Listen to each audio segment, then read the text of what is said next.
अस्सलाम वालेकुम class, I am your teacher Rameeza Tahseen. Hopefully आप सारे बच्चे बिल्कुल ठीक होंगे। हम लोग फर्स्ट ईयर का चैप्टर नंबर 5 कर रहे हैं, कंप्यूटर आर्किटेक्चर। प्रीवियस लेक्चर में हम लोगों ने डिस्कस किया टाइप्स ऑफ कंप्यूटर बसेस। आज हम डिस्कस करने जा रहे हैं आईओ यूनिट। आज का जो टॉपिक है हमारे पास वो हमारा टॉपिक है आईओ यूनिट, कि आईओ यूनिट क्या करते हैं।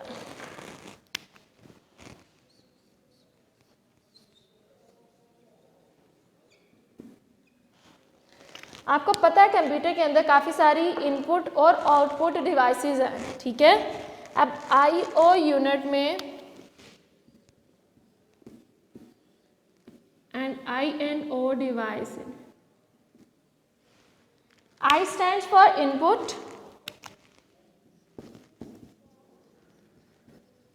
input devices and O stands for output devices। तो कंप्यूटर के अंदर काफ़ी सारी इनपुट डिवाइसेस भी हैं और काफ़ी सारी आउटपुट डिवाइसेस भी हैं। फॉर एग्जांपल इनपुट डिवाइसेस में आपके पास आ रहा है आपका माउस, आपका कीबोर्ड, आपके स्कैनर,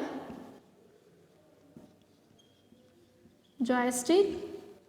आउटपुट में आपके पास है प्रिंटर, मॉनिटर, स्पीकर, ठीक है, इसमें touch screen and so on. अब काफ़ी सारी हमारे पास समझाने का मकसद ये है कि काफ़ी सारे इनपुट डिवाइसेस हैं, काफ़ी सारी आउटपुट डिवाइसेस हैं। अब हर एक डिवाइस दूसरी डिवाइस से डिफरेंट है, इनका स्ट्रक्चर डिफरेंट है, इनकी फंक्शनैलिटी डिफरेंट है, ठीक है। तो हर एक कंप्यूटर के अंदर काफ़ी सारे कंपोनेंट्स हैं, ठीक है, आईओ डिवाइसेस के अंदर। तो वो सारे कंपोनेंट एक दूसरे से बिल्कुल डिफरेंट है, हर एक कंपोनेंट की अपनी फंक्शनैलिटी है, ठीक है। इनका जो डाटा ट्रांसफ़र रेट है वो एक दूसरे के साथ डिफरेंट है, ठीक है। अब ये सारी डिवाइसेस डिफरेंट है। अब इसके लिए इम्पॉसिबल है कि इन सब डिवाइसेस को डायरेक्टली सिस्टम बस के साथ कनेक्ट करवा दिया जाए कि ये डाटा को ट्रांसफ़र करे। भाई ये तो इम्पॉसिबल है ना, डिफ़िकल्ट चीज़ है कि हर एक डिवाइस का स्ट्रक्चर डिफरेंट है, इनका डाटा ट्रांसमिशन रेट डिफरेंट है, ठीक है। डाटा ट्रांसफ़र जो रेट है वो भी डिफरेंट है। तो ये इम्पॉसिबल है भाई, ये मुश्किल है कि हम इन सबको कनेक्ट करवा दें सिस्टम बस के साथ। तो ऐसे तो नहीं ना हो, ऐसे डिफ़िकल्टी होगी, सिस्टम बस के साथ इनको डायरेक्टली कनेक्ट नहीं करवाया जा सकता क्योंकि हर एक का डाटा ट्रांसफ़र रेट डिफरेंट है, ठीक है। इसमें CPU का काफ़ी सारा टाइम वेस्ट होता है। लाइक आपके पास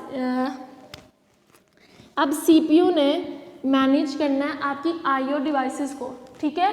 तो जब आईओ डिवाइसेस का ऑपरेशन चल रहा होगा ना, CPU क्या करेगा, अपने सारे जो काम होंगे वो रोक देगा, ठीक है, अपनी सारी एक्टिविटीज़ को सस्पेंड कर देगा, सस्पेंड ऑल एक्टिविटीज़।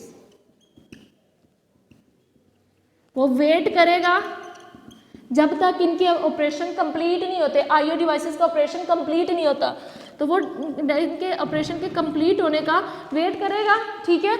और उस दौरान में वो अपनी सारी एक्टिविटीज़ को छोड़ रहा है, अपनी सारी एक्टिविटीज़ को स्टॉप कर रहे हैं। क्यों? क्योंकि आईओ डिवाइसेस के ऑपरेशन चल रहे हैं। तो इस तरह तो CPU की परफॉर्मेंस तो बहुत लो चली जाएगी, उसकी परफॉर्मेंस रेट बहुत कम हो जाएगा। CPU पे एक्टिविटीज़, जो उसकी जितनी भी एक्टिविटीज़ है उसको चाहिए कि वो तो अपनी एक्टिविटीज़ परफॉर्म करता रहे, लेकिन अगर CPU को जिम्मेदार बना दिया जाए कि वो आईओ डिवाइसेस को डील करे, तो आईओ डिवाइसेस के जब ऑपरेशन चल रहे होंगे CPU अपनी सारी एक्टिविटीज़ को स्टॉप कर देगा और वो वेट करेगा तब तक जब तक आईओ डिवाइसेस के ऑपरेशन कंप्लीट नहीं हो जाता, ठीक है। तो इस तरह तो CPU का काफ़ी सारा टाइम वेस्ट हो रहा है। जो CPU है भाई, उसका तो टाइम क्या हो रहा है, वेस्टेज ऑफ टाइम है भाई CPU के लिए। उसको इन एक्टिविटीज़ के लिए वेट करना पड़ रहा है जब तक इनकी एक्टिविटीज़ कंप्लीट नहीं होती। CPU वेटिंग कंडीशन में है, तो CPU की एक्टिविटीज़ भी रुक रही है, स्टॉप पे है। तो इसके लिए फिर एक डिवाइस निकाली गई, एक एक्स्ट्रा हार्डवेयर निकाला गया। उस हार्डवेयर को क्या कहा गया, आईओ यूनिट कहा गया, ठीक है। इन सब प्रॉब्लम, इन सब डिफ़िकल्टीज से बचने के लिए आईओ यूनिट को इंट्रोड्यूस करवाया, जिसका क्या काम था, जिसका काम था कि CPU ये जो आईओ डिवाइसेस हैं इनके ऑपरेशन को कंट्रोल करे, ठीक है। तो वो आईओ यूनिट इनके ऑपरेशन को कंट्रोल करता है कि ये, और सीपीयू पे कोई इफेक्ट नहीं आता, सीपीयू अपनी ही एक्टिविटीज़ को परफॉर्म करता रहता है, IO unit in IO devices को डील करता है। ठीक है, इस तरह सीपीयू का टाइम ज़ाया नहीं होता, सीपीयू को इन एक्टिविटीज़ के लिए वेट करना नहीं पड़ता, तो सीपीयू का टाइम वो अपनी एक्टिविटीज़ रेगुलर बेसिस पे परफॉर्म कर रहा होता है। तो ये तो सिर्फ उसका ओवरव्यू दिया। अब हम इस टॉपिक को डिस्कस करते हैं ब्रीफली कि क्या होता है।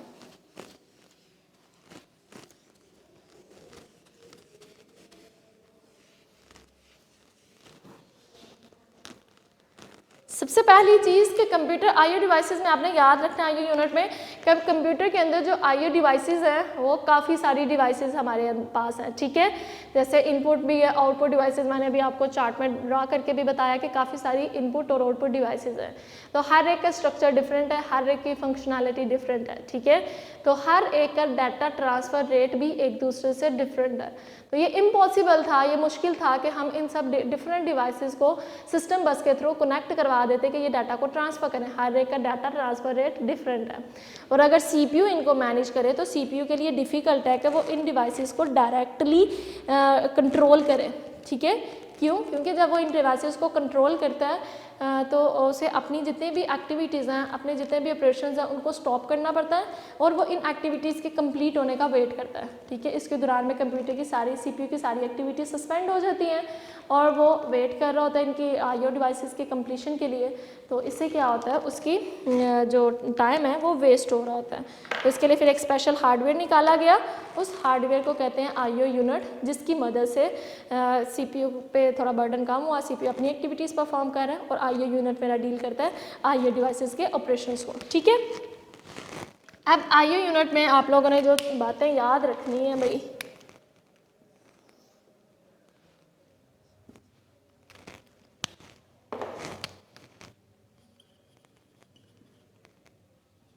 computer has different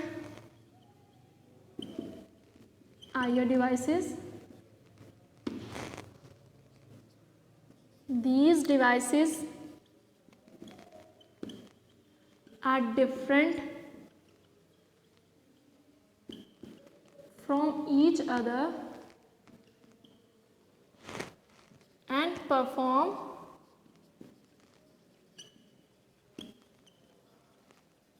different operation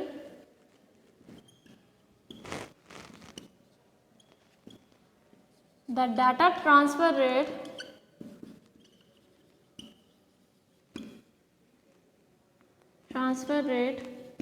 are also different। कि ये हमारे पास डिफरेंट डिवाइसेस हैं, उनके डिफरेंट ऑपरेशन ये परफॉर्म कर रही हैं, इनका डाटा ट्रांसफ़र रेट भी डिफरेंट है। तो it is difficult to attach these devices to devices by system bus।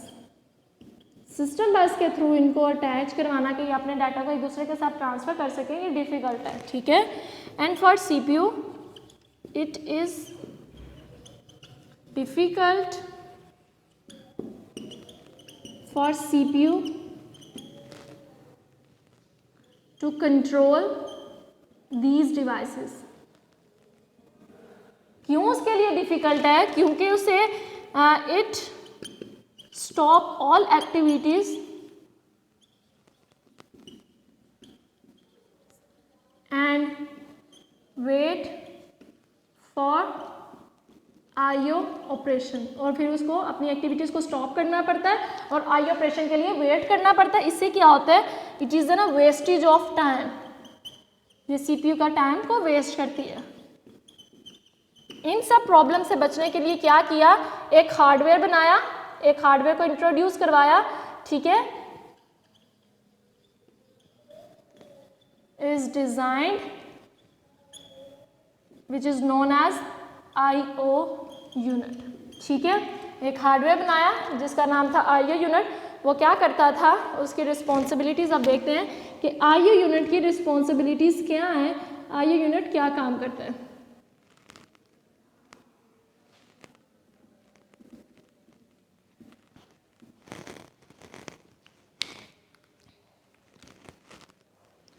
It monitor the state of devices, वो उस डिवाइसेस का स्टेट चेक करता है, ठीक है। उसके बाद सेकंड में क्या करता है, मैनेज स्पीड, स्पीड को मैनेज करता है इन डिवाइसेस की। तो ये हमारे पास आईओ यूनिट का कॉन्सेप्ट था कि आईओ यूनिट का क्या काम है, अपनी आईओ डिवाइसेस को कंट्रोल करे, उसको मॉनिटर करे, उसकी स्पीड को मैनेज करे, ताकि सीपीयू अपनी एक्टिविटीज़ परफॉर्म करता रहे, सीपीयू की परफॉर्मेंस पे कोई भी असर ना आए, सीपीयू की परफॉर्मेंस अच्छी रहे। तो ये हमारे पास आईओ यूनिट का कॉन्सेप्ट है, जिसमें हमारे पास है कि different IO devices have a different structure, their data transmission rate also different, it is impossible, it is difficult for a CPU to manage all these devices, ठीक है। इसके लिए डिफ़िकल्ट है कि वो इन सब डिवाइसेस को मैनेज करें। अगर वो इन डिवाइसेस को मैनेज करना शुरू कर देगा तो अपनी एक्टिविटीज़ उसकी रुक जाएंगी, ठीक है, तो वो उसका टाइम वेस्ट होता रहेगा। उसके लिए फिर हमने एक स्पेशल हार्डवेयर को डिज़ाइन करवाया, उस हार्डवेयर को कहा जाता है आईओ यूनिट, जिसका क्या काम है कि वो आईओ ऑपरेशंस को कंट्रोल करे, मैनेज करे। तो आज का लेक्चर इतना ही था। होपफुली आप लोगों को लेक्चर की समझ आई हो। अल्लाह हाफिज़। वीडियो पसंद आई तो लाइक करें, अपनी राय कमेंट करें। ऐसे ही मजीद वीडियोस के लिए हमारा चैनल सब्सक्राइब करें और बेल का आइकन दबाएं ताकि आपको हर वीडियो का नोटिफिकेशन मिलता रहे।